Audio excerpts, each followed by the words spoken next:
Hayabusa, where's your ball gag?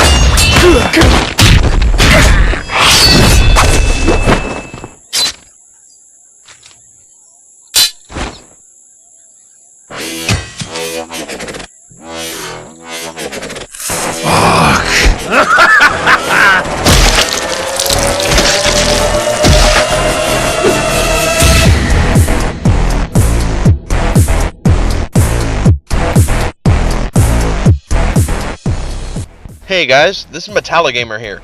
Today I'm bringing you my review of Yaiba Ninja Gaiden Z. Yaiba Ninja Gaiden Z was a collaboration between Team Ninja, Concept, and Spark Unlimited. Team Ninja is famous for the Dead or Alive series and the Ninja Gaiden series.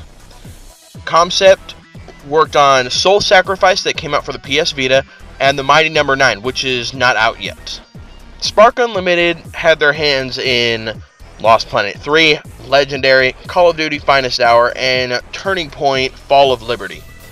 Now, I gotta say, Spark Unlimited's track record was not that great. Concept, not too bad. Team Ninja has been alright, at least until Ninja Gaiden 3.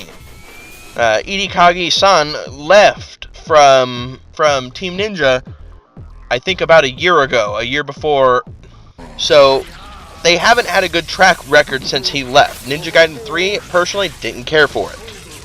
And Razor's Edge did redeem it a little bit, but hardly. So I'm just going to jump straight into the review.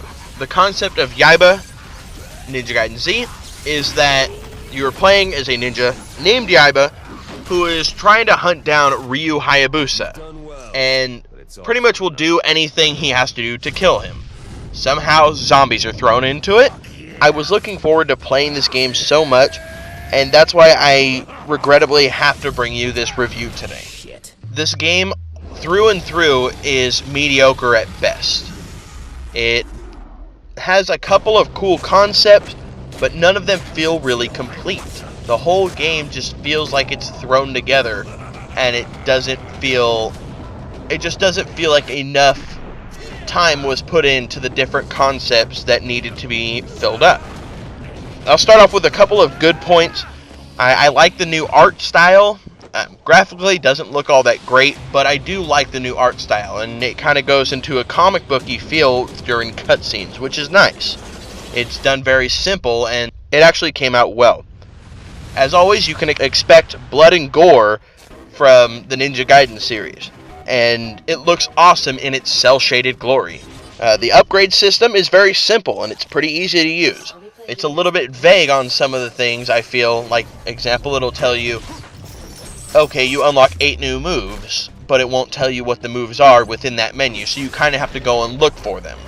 Alright, and unfortunately, that is the end of the good parts. Now I have to jump into the bad parts of this game, which are a lot more commonly found. First off, the camera angle is horrific. You no longer have the ability to control exactly where your camera is, just like previous Ninja Gaiden games. It is pretty much stuck behind you at a certain angle depending on the scenario you are in. If you're running through a hallway, it's usually fairly close to you and lets you look at the action. As to where in some of the larger arenas with a lot of enemies, it zooms out so far and you kind of lose yourself in some of the bigger combat sequences. The combat feels too button mashy. One of my buddies actually pointed out that he was falling asleep while playing the game, and I realized it really is that easy.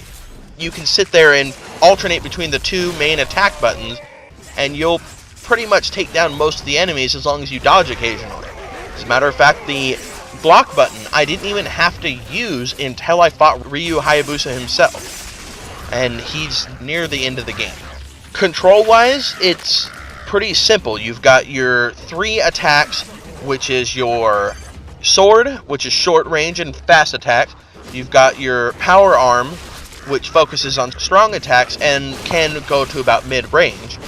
And then you've got your flail, which does the least damage of them all, but it reaches the farthest, and it's used to attack enemies from afar. Problem being, there's no jump button. It's bothered me because you can't really jump. You unofficially have a jump button when you walk up to a certain ledge that has, I guess, blood lined on the end of it, and you can jump. Or you can jump into some platforming segments, which also do break up the action occasionally. There's also some platforming segments.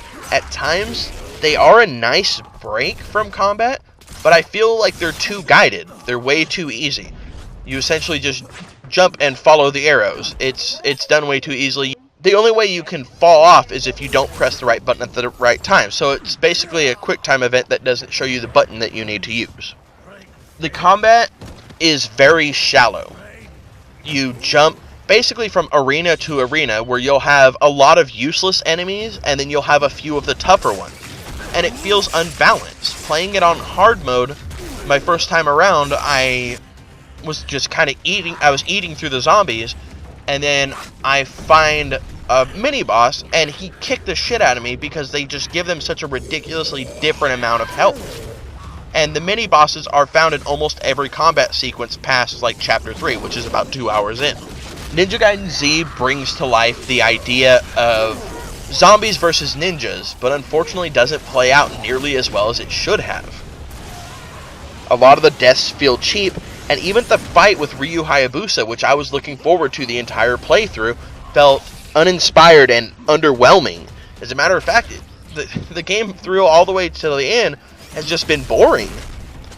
I'm not having fun with it as I have with the other Ninja Gaiden games. The other Ninja Gaiden games focused on precision and fighting enemies that could outmatch you one-on-one. And they didn't keep any of those concepts in Ninja Gaiden Z. The enemies, like I said, feel cheap when they do kill you because they just eat at your health. So after playing through a lot of Ninja Gaiden, realizing that it doesn't get any better for its 8 to 10 hour campaign. It doesn't get any better near the end. If you don't like it within the first chapter, you probably won't like the rest of it. Because even the comedy that they try to add into it is cheap and really isn't all that funny in the first place. They also try to add an elemental section into it. There's 3 elements, which is fire, lightning, and bile. And you can activate certain elements with others to help you in combat, or it can completely fuck you over in combat.